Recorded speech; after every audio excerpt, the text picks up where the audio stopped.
L'homme ne vivra pas de pain seulement, mais de toute parole qui sort de la bouche de Dieu.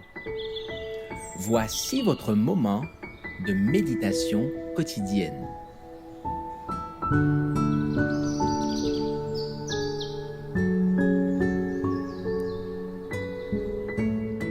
Avec Dieu, chaque jour.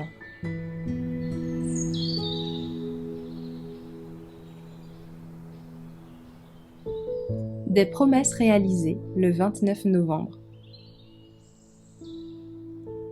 Béni soit l'Éternel qui a donné du repos à son peuple d'Israël.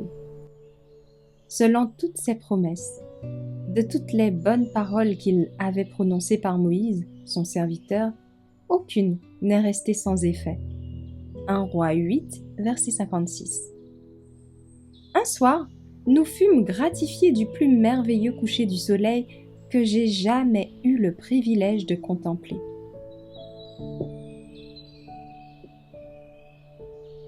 Les mots sont impuissants pour dépeindre une telle splendeur. Les derniers rayons du soleil couchant, couleur d'or, d'argent, de pourpre, d'ambre et de cramoisi, se déversaient glorieusement à travers le ciel en intensifiant leur éclat à mesure qu'ils s'élevaient de plus en plus vers la voûte céleste. Si bien que les portes de la cité de Dieu semblaient avoir été laissées entr'ouvertes pour permettre aux rayons de la gloire divine d'étinceler. Ce spectacle grandiose continua à illuminer l'horizon froid du septentrion. Tableau peint par l'artiste divin sur la toile changeante des cieux. C'était comme le sourire de Dieu au-dessus de toutes les demeures terrestres, au-dessus des plaines entourées de rochers, des montagnes déchiquetées, des forêts solitaires à travers lesquelles se déroulait notre voyage. Les anges de miséricorde semblaient chuchoter, lever les yeux. Cette gloire n'est qu'un rayon de la lumière qui se déverse du trône de Dieu. Ne vivez pas seulement pour la terre, levez les yeux et contemplez par la foi les demeures de la cité céleste. Cette scène fut pour moi ce qu'avait été l'arc de la promesse pour Noé.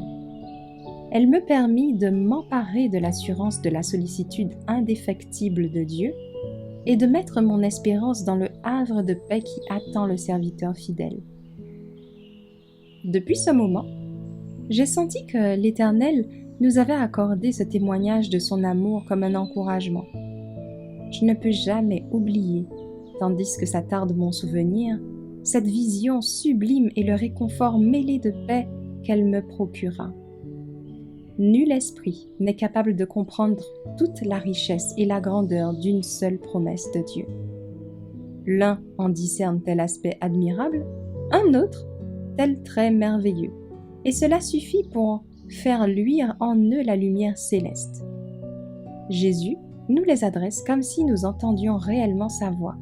C'est par elle qu'il nous communique sa grâce et sa puissance.